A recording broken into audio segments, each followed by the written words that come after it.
How to Lose Weight in 4 Easy Steps. Published on February 7th, 2015 by Aaron Bleyaerts. I've spent the past year losing 80 pounds and getting in shape. A lot of people have been asking me how I did it. Specifics like what diet I was on, how many times a week I worked out, etc., etc. So I thought I'd just answer everyone's questions by giving you guys step-by-step instructions on how you can achieve everything I have, in just 4 easy steps. Ready? Here we go. First, no beer. This is a big one, and one that you've probably heard before. Every time you drink a beer, it's like eating 7 slices of bread. That's a lot of bread. Second, portion control. This is especially true when you go out to eat at restaurants. A good trick to do is when your meal comes, cut it in half and right away ask for a takeout container so that you can save the rest for later. And even better, if you start your meal outright by ordering lean meats and veggies, you'll slim down in no time. Third, have your heart broken. And not just broken, shattered into itsy bitsy tiny little pieces by a girl who never loved you and never will. Join the gym at your work. Start going to the gym regularly. And even though you don't know that much about exercise and you're way too weak to do pretty much anything but lift 5-pound weights and use the elliptical machines with the old people, do it until your sweat makes a puddle on the floor. Then go home and go to bed early, and the next day do it again. And then again, and then again. Listen to stories of your ex-girlfriend fucking around with gross and terrible people. Stories from your friends who think they are doing you a favor. Go to the gym and make more puddles of sweat. Buy books. Learn about different muscle groups and how they work together. Start eating healthy. Learn about nutrition. Plan out your week of meals. Try to forget her. After work one night, go up, all the way to the top floor of the parking garage and walk all the way to the back.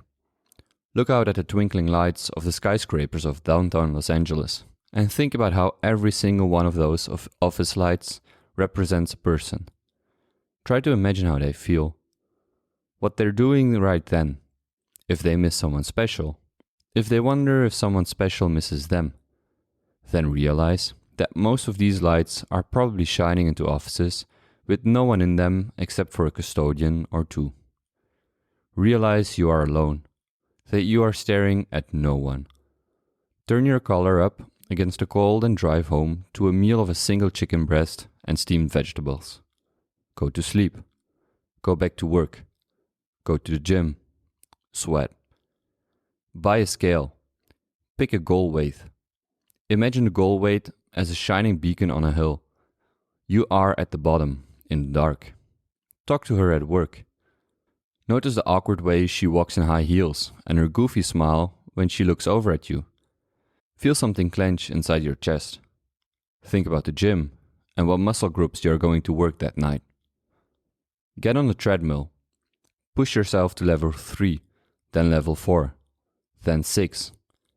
Run so fast you feel like you're going to die. Hit level 10. Pray for death. Think of how bad she makes you feel. Find the strength to keep going. Late one night, make the mistake of looking at her Facebook and Instagram posts. Feel lower than you ever thought possible. Unfriend her and try to forget what you've seen. She's doing things with other people that you asked her to do with you. She is having a great time without you. And you are wasting her life listening to Taylor Swift on repeat and making sweat puddles on a gym floor. Watch as your life shrinks down to 4 things. 1. Work. 2. The gym. 3. The food you eat. 4. Sleep. She wears the necklace you bought her and tells you that she got it from someone who's really special. That night you discover that Slater's Angel of Death might be the perfect song to do squats to.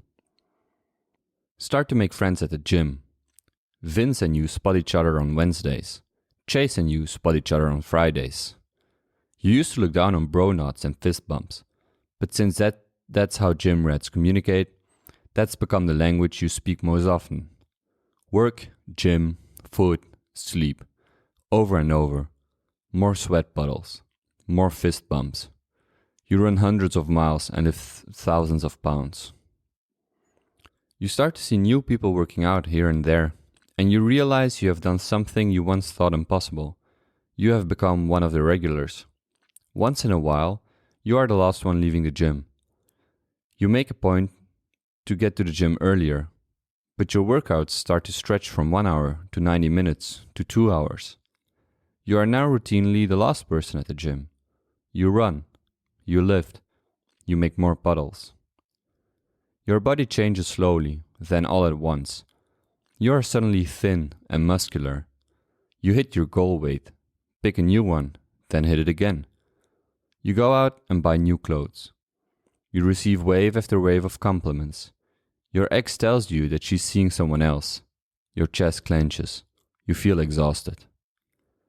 That night, you go to the gym. You listen to all her favorite songs. You run farther and lift more than you thought your body was capable of. It is a good workout. It leaves you numb.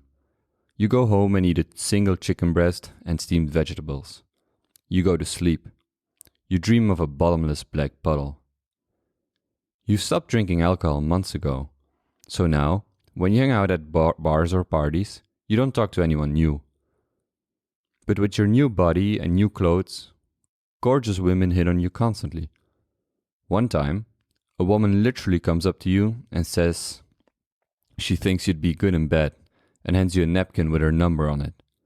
As she is talking to you, her hand resting on your chest inside your shirt, all you can think of is how badly you need to beat your best time sprinting across the park, across from your house, the next day. That night, when you get home, you research the best shoes for trail running and click buy. The shoes are $100. The phone number goes in the trash. There is a girl you see a lot at the gym who always does these weird leg exercises you've never seen before. She's beautiful. You make it a point to not look at her because you're overly worried about looking creepy like that guy in the blue shirt who never wears underwear and always hangs out around the lat pull-down machine. But you notice this girl is always at the gym when you are and seems to always choose the bench next to you. You turn up Slayer and concentrate on making your puddles bigger. Your ex parades her new boyfriend around, flatly ignoring you the entire time. He is taller than you, more ripped than you, better looking than you, and, according to the Greek chorus of your mutual friends, he comes from money. As you watch her introduce him to everyone but you remember how her blue eyes lit up underneath the Ferris wheel on her birthday when you gave her those bracelets she's wearing. In your pocket, your hand makes itself into a fist. That night, you deadlift your body weight. You sneak a photo of yourself in the mirror and email it to yourself with the subject heading, "You are a warrior." The next day, you are disgusted with yourself and delete it. You make puddle after puddle after puddle and eat single chicken breasts and work and sleep, and the weather gets warm and then gets cold, and you know all of Taylor Swift's songs by heart, and the only thing that exists in this entire universe are you and the gym, and then something different happens. A night comes where you are not the last person in the gym. It is you and the girl who does the weird leg exercises. You end up walking out at the same time. Her name is Melissa, and she works in the building next to you. She's worked there for 2 years. She asks you out to dinner on Friday, promising it'll be healthy. The leg exercises are pivoting curtsy lunges. You start seeing Melissa a lot, both inside the gym and out. You tell no one. You add a couple cheat days to your week, for when you two get dinner and share dessert, and you start getting a lot less sleep. You phase out Slayer in favor of Springsteen. Vince and Chase note that you've stopped looking like you're praying for death when you run. Your ex texts you late at night to ask you out to coffee, but you don't write her back. You can't remember the last time you fantasized about puddles. One night, you're walking Melissa to her car in the parking garage, and she's parked up, all the way to the floor. She says she wants to show you something, and she takes your hands and leads you all the way to the back. You both stand there in the dark, looking out over the twinkling lights of the skyscrapers of downtown Los Angeles. "Isn't it beautiful?" she says. "All those lights." You tell her that yes, it's beautiful, but it makes you sad. All those pretty lights mean nothing. They're just shining into cold, lonely offices with nobody in them. Melissa squeezes your hand and says yes, each light is an empty office, but they're only empty because the people have all gone home for the day. All those twinkling lights aren't sad. Each one is a person who's at home, happy with the one they love. And how romantic is that? You look at her in the lights and she smiles. Something in your chest expands.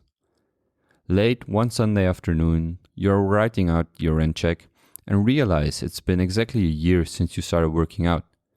You think of all those miles you've run and those pounds you've lifted and chicken you've eaten and puddles you've made.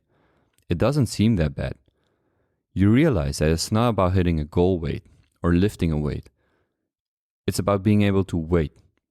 Waiting, being patient, and trusting that life will slowly inch along and things will eventually get better. After all, change takes time. But time is all it takes. Fourth, no fruit juice. Too much sugar.